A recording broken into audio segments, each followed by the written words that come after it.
Good morning, everybody. So I will do it in English. Today I'm going to talk about varietal innovation for high-quality sweet cherry production.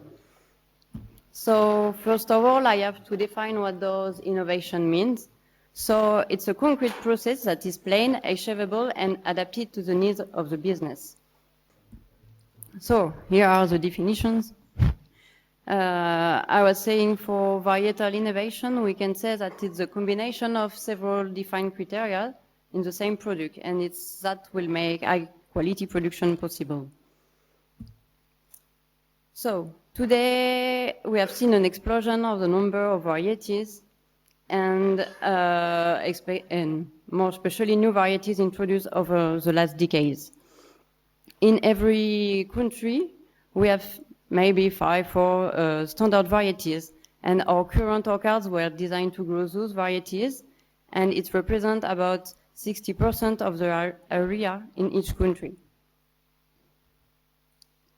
If we focus one moment on red flesh varieties grown in France, we can say that it depends of region, but we are growing around 25 varieties.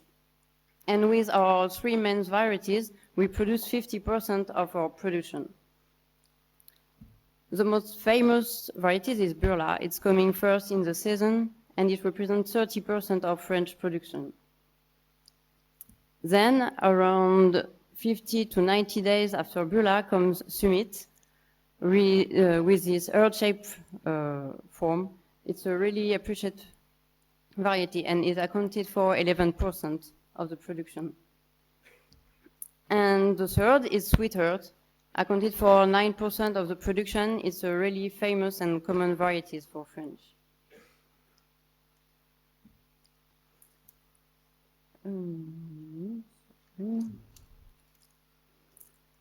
Nowadays, the variety offer, as I told you, is evolving a lot and diversifying. So next to these leading varieties are new varieties that may answer to new needs.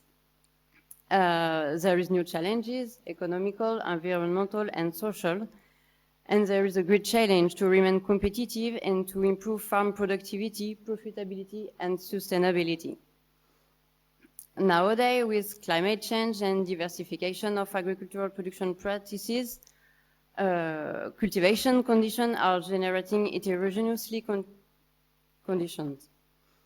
So now we need varieties diversified, adapted to the range of biotic and pedoclimatic conditions, and that will be able to be used on European and worldwide market as well. In general, and whatever period of maturity, quality for sweet cherry should be productive, homogeneous size, average fruit size around 26 millimeter. It should be cracking resistant, monilla tolerant, have a good firmness, good organic properties, and it must be adapted to various distribution channels. If we want to schematize, we can say that ideal variety must have 3 aspects, fruit traits, tree traits, and sensitivity. So today my presentation will be mainly focused on fruit traits, but we will have a look on the other aspect as well. First, fruit cracking. After extensive effort to find solution and despite different alternatives, cracking is still a limiting factor for commercial production.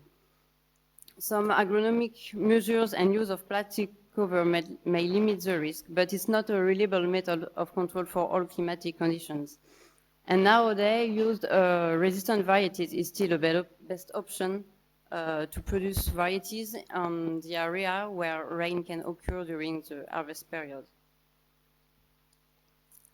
Also, fruit firmness. It's one of the traits most prized by marketers, consumers, and growers, and it's often used for fruit quality assessments.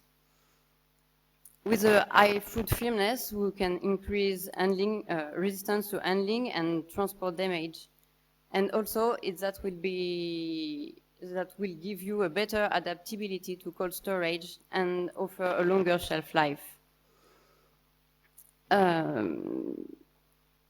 Yes, cherry firmness is affected by some aspects like maturity degree when you pick up the fruit on a tree, storage time, and time on the shelf after storage.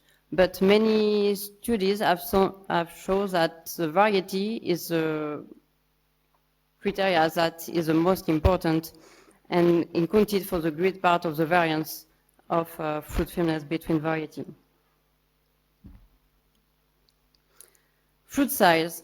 It's a really critical quality fruit traits as a difference of only 2 millimeters can make a great difference on fresh markets. Breeders are really working on this aspect. Yes. But the first point is the variety is a starting point, and it's a basic characteristic. Also, agricultural practices and crop regulation can have an impact on fruit size, but as I wrote here, the more the variety does it by itself, the higher the profit will be for the producer. Also, test properties. Consumer sensory evaluation of sweet cherry varieties have shown that sweet cherry tasting is the criteria most preferred by consumers. Also, sugar contents contribute to flavor and determine the acceptability by consumers. And this is for why it is really important to know the potential receptivity of a variety for consumers before a producer decides to plant this variety. If we focus on 3 traits, needs are rapid fruit set and easy tree management. But like every person already told us, there is a new parameter, climate change. And since the beginning of 2000s, we have seen important impacts on fruit and tree physiology and important irregularities production. So now obtain varieties which are not sensitive to climate change. It's a really need and it's a really goal for breeders. Sorry, we are waiting for varieties that will not be impacted, like on their fruit quality, on floral and fruit physiology, and also that they will be tolerant to drought and high summer temperature. And also other varietal innovation is far from being exhaustive, of course. Expectations are high in terms of sensitivity to disease and pests like Monililia or Aphidius. Post-harvest qualities, mainly stock preservation, and also extension of the production calendar and segmentation of the market with fresh red flesh or other flesh.